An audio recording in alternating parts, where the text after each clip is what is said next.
guys, welcome back to Damian Reacts. I'm back with a Mr. Nightmare video for you guys today. I haven't done one of these in a bit too. And I feel like this is like the all-time classic videos, like 3 scary true pizza delivery horror stories. I've heard there's always so many delivery horror stories with like Uber Eats and not even just pizza, but just like any kind of horror stories. I've seen a bunch of these in the past and they've always been great. So when I saw this, Volume 5, I was like, I'm definitely watching this one, bro. Starting. I know my Mr. Nightmare reviews no longer get a lot of views, but they used to in the past. They used to get actually quite a few views. And they've always gone down ever since, because I know that most people have come to watch my Damian, Generation Hope, Illuminably reactions. Although I'm pretty sure I still have some horror people out there. Again, my channel basically did start based on horror reactions. Horror, not horror, just to clarify. So I probably should still continue what I was doing before, plus I still like watching them, so. 14 minutes, 21 seconds, 3 scary true pizza delivery horror stories, Volume 5, Mr. Nightmare. Let's go.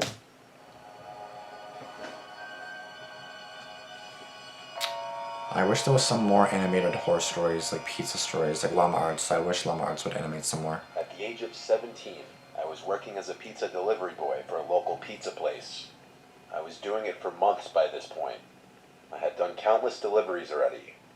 My first car was an old, cheap Toyota, so it was perfect for bopping around town with. Geez, a car at 17, I'm almost 24, and I got no whip at all. I used my parents' whips. I'm buying the whips at like 2007, 2007, and 2010. It was a Friday or Saturday night. I was working the closing shift, which was 12 a.m. It was open later on weekends.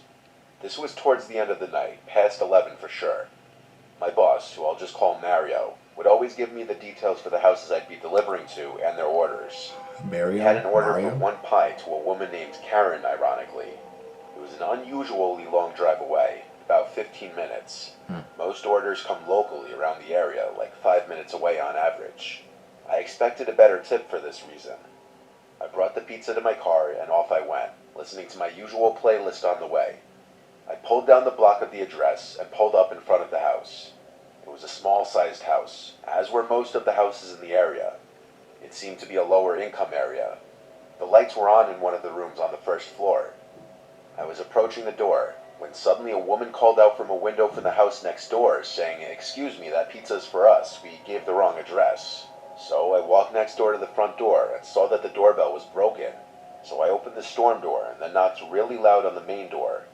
There wasn't an answer for a good 30 seconds, so... Well, why would you knock? They already know that you're there. Like, they called you, they hollered at you saying, "Oh yeah, the pizza's ours." Why would you knock on the door? Like, they know it, what? So I knocked again. I heard a woman's voice on the other side yell, "1 second," but they still took forever to open the door. That's annoying. Another minute passed before the door finally opened, and a woman in probably her mid-40s answered the door. She right away smiled at me and gave this flirtatious head-to-toe stare at me as if she were checking me out. Damn. She said in a very loud voice, "Chels, come look how handsome the delivery boy is."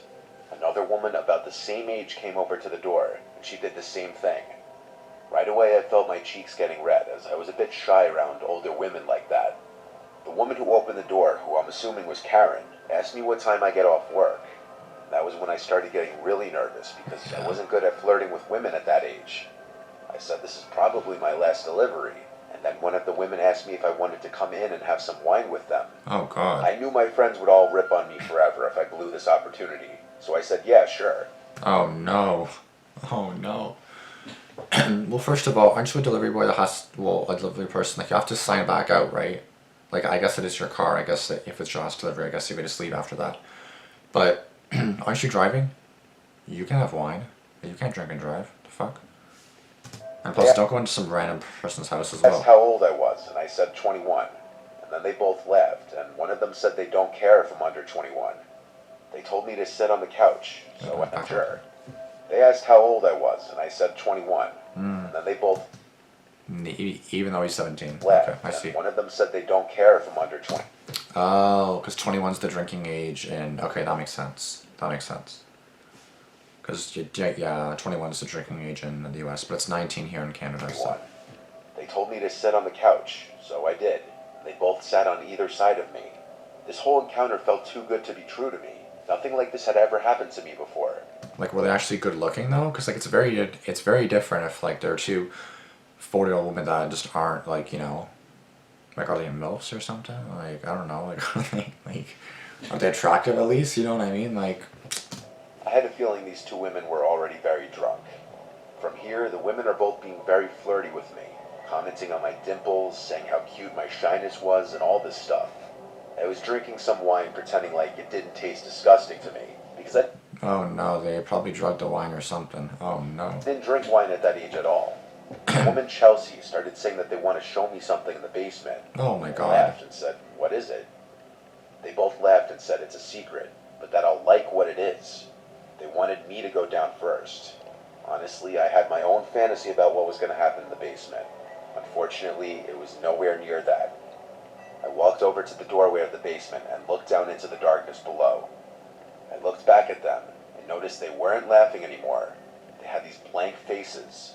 Only until they noticed me look back at them and they started to laugh and smile again. I said in a firm voice, "What's down there?" They said almost in unison, "It's a surprise." I started to walk slowly down into the basement, asking where the light switch is. Bro, they're gonna like push you down the stairs or lock you down there and someone's gonna assault you or something. One of them said, "Leave the lights off." Now this part I'm not 100% certain of, but I was looking down into the basement and I thought I saw something move. Something as in a person's arm or hand. I turned around and saw the two women weirdly creeping towards the door, sneakily. I stepped out of the basement and shut the door. I told them I need the money for the pizza as I nervously walked around them closer to the front door. This was when I spotted the towering, huge man standing in the doorway of an adjacent room, probably the kitchen. Fuck. His 5 words have stayed with me all these years later. He said, "Let's just make this easy." I turned for the door and said the pizza's free. I ran to open it and slammed it behind me, only to hear it open seconds later. I got in my car, locking the door first thing, and that man was already outside my passenger side window looking in. He tried opening the door and then knocked on the glass. I put it in drive and got out of there not looking back. Jesus. I got back to work and told my boss what happened and why I came back empty-handed. He and the rest were in shock. I called the non-emergency number to report what happened, just in case if anything else should be reported at that address again, the police would know something awful's going on in that house. Whatever trap I was about to walk into, thank God I didn't find out what it was. I don't think you would have been alive to tell the tale. If you did go in the basement, I don't think you would have been alive to tell all the tale, fam. I get it, like you're like a teenage guy, I get it. 40-year-old woman, MILFs, whatever, I get it, but it's like all I'm saying is they better have at least been better looking, because if not, that's silly. Who's messaging me? Oh, my watch isn't even on. This whole time my watch wasn't even on? I was gonna say, why is my watch vibrating? I got notifications.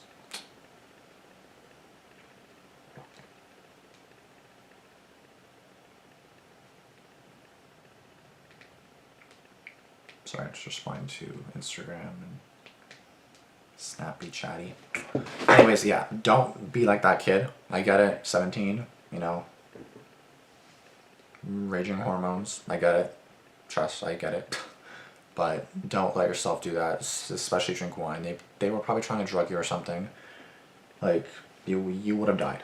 I'm sorry, but you would have died. Like, that's not okay. Like, don't do that. Just don't. Please don't. But I understand. Like, I got the situation, but please don't do it. Just don't do it, please. When I was 19 years old, I was still working at a nearby pizza place to help pay for food and gas and stuff. The job was always pretty easy. Just taking the order, boxing up the food when it's done, putting it in a bag, and driving it to the given address. I'd done it a million times before, and nothing weird ever happened. It was very repetitive.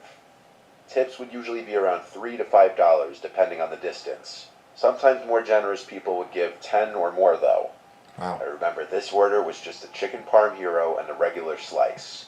Smaller orders like this usually yielded lesser tips, but I didn't have a choice in which deliveries I did. Yeah. I was on my way to the address, and of course, the house was apparently on a dead-end block. This block had a more rural feel to it than the rest of the neighborhood. One of the houses had an RV sitting on the grass with a small patch of woods next to it. The other houses looked like little farmhouses. There was a lot more space on this particular street. And then I pulled up to the address. It was this small, weird-looking house with a If this was the house, I don't even know if I would have gone there. huge property, though. It sat next to what appeared to be an abandoned house with overgrown grass and shrubs. It was probably around 6 p.m. and it was getting pretty dark out, so it was around the time people would start putting on their lights inside their houses. But all the lights in the house were off, and I noticed the front door seemed cracked open. I began to walk over to the front door, and I heard a piano being played. It sounded like it was a couple rooms away at least. But all the lights are off and the door's slightly open? That's not sus at all. By some walls or a door or something. I knocked on the door and then rang the bell after a few minutes. Only the doorbell didn't work. The piano was still playing. I felt weird just walking in, so I walked around the property towards the back. The backyard was a literal mess. Things scattered all over the grass. I even saw a broken, rusty chain-link fence just sitting in the middle of the yard. I went to the back door and knocked really loud. I looked through the glass of the door and saw nothing except for what looked like a really messy storm room. Clearly these people were not neat freaks, to say the least. When nobody answered the back door either, I went back around front and called one of the guys at the pizzeria to confirm the address with him. He took a second to check what he wrote down, and he confirmed that I was at the correct address. So I went back to the front door, pushed it open, and heard the creepy sounding piano music still playing.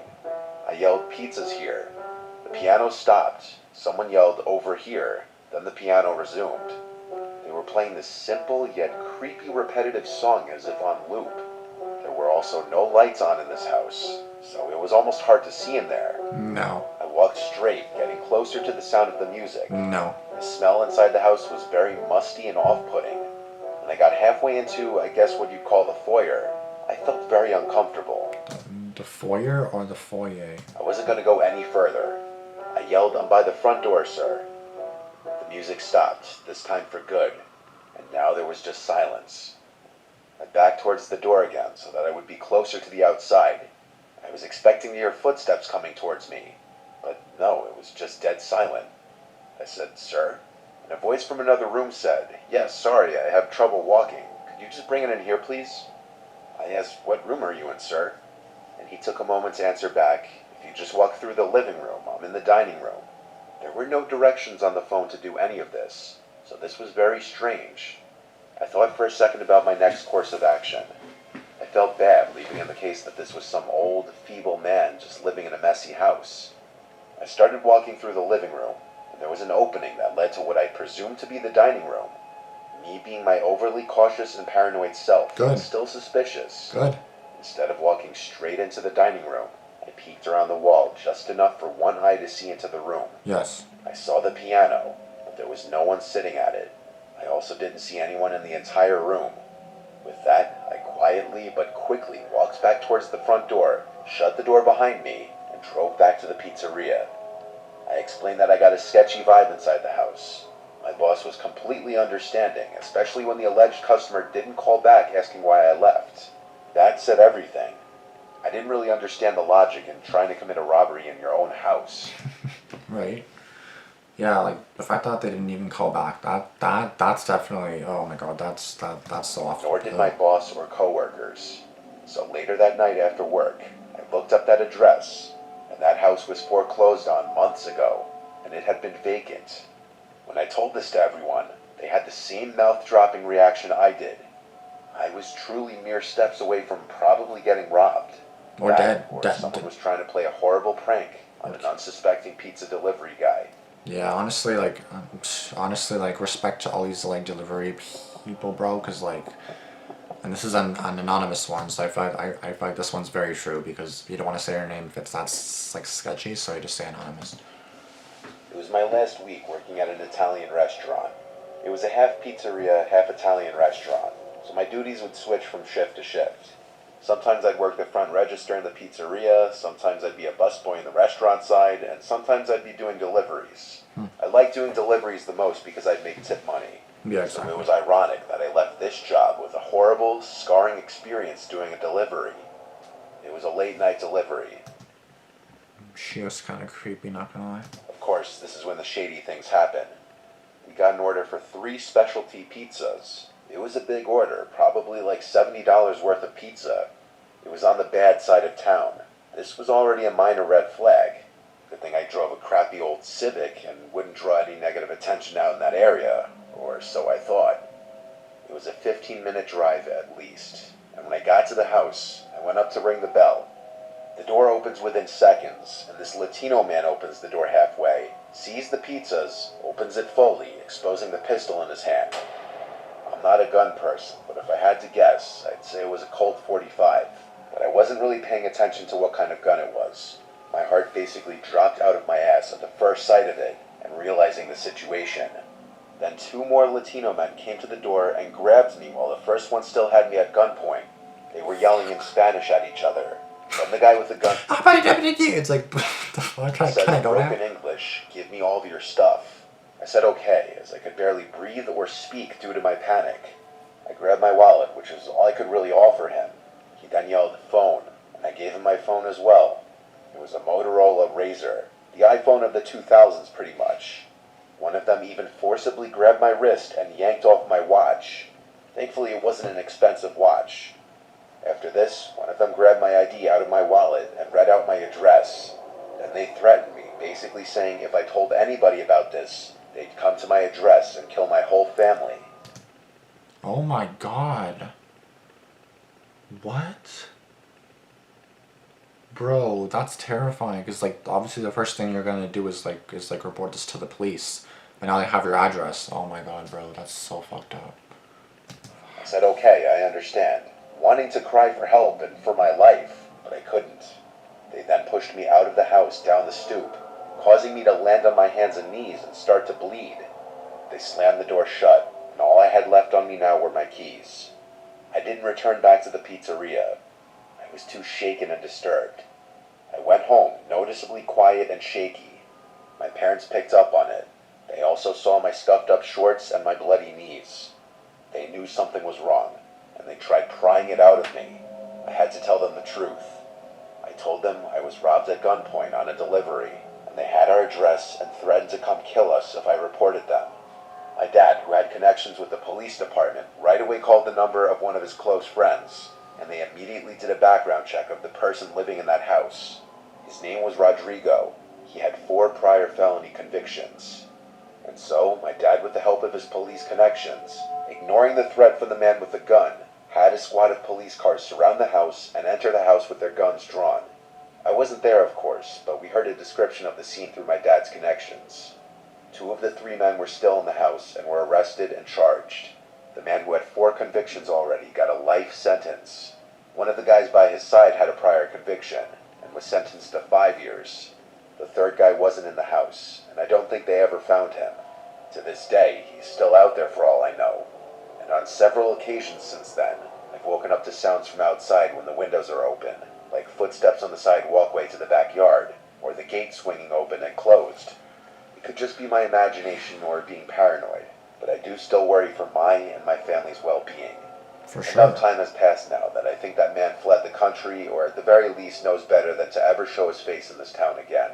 But still, it is something that hangs in the back of my mind. It would for me too. Holy crap. Fuck, that's terrifying, bro. Like, holy fuck. Like, you either have to move at that point and then call the police, or... Fuck, man. Like, that's terrifying. Oh my god. Like, did he get his phone back, or did he get his anything back? Like, his wallet, his ID, anything like that? Isn't it an unspoken rule of pizza delivery to never go inside the house? The pizza delivery stores never get old, also they make me hungry for pizza. I think it's a spoken rule of sales policy they're taught during training, but I guess he didn't listen or he watched too much cheesy adult videos. Story 1 is why we should educate both genders on the dangers of meeting up with and following random creepy strangers, especially when underaged. Because if the rules were reversed and it had been a girl and 2 guys, I don't think they would have gone in that house.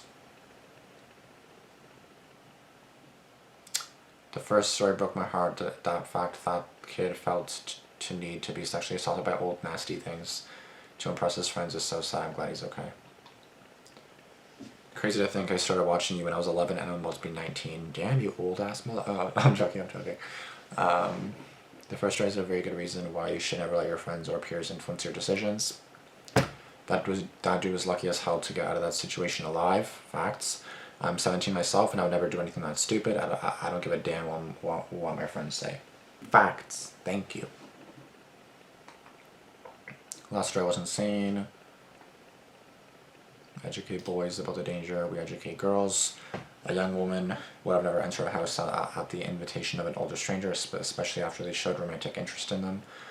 Not because women are smarter or something like that, but because most of us grew up being constantly warned of the dangers of older men. Meanwhile, guys are conditioned to think that having older women taking interest in them is cool. Exactly. That's why the guy in the first story felt completely okay in a situation that most women would have instantly recognized as creepy and dangerous. Facts. That's facts. You never realize how dangerous it is to be doing something as simple as delivering a pizza until you listen to all the stories like these. Especially the last one, bro. Like, the first one was all the boy's fault. I'm not gonna lie, that was all his fault. But again, it's cool apparently to be, I don't know, seduced or whatever the fuck was happening in that house. Like 40-year-old woman, 40-year-old woman, not 40. We have so much to thank Mr. Nightmare for 4 years of hard work. But yeah, I'll see you guys in the next video. Thank you guys so much for watching. Thank you guys for tuning into Damian Reacts. And please be careful doing whatever kind of delivery you're doing. If you're an Uber driver, if you're delivering people to other addresses, please be careful. If you're delivering food or pizza or anything like that, be careful. Please be careful, because you just never know who you're delivering to. You never know who you're going to. You never know who's in the backseat of your car. Even being a taxi driver or a cab driver where it's on in your car, please be careful. Thank you guys so much for watching. Again, please be careful. Please be careful please be careful for the love of God, because anything can happen. Especially being young and naive and stupid. Please be careful, because like, you're young, naive, and stupid, and you're not going to see the red flags. Just like the 17-year-old did. I'll see you guys later. Thanks for doing Damian Reacts. Please like, comment, and subscribe, and turn on post notifications for myself and Mr. Nightmare. And I'll see you guys in the next one. Deuces. Peace.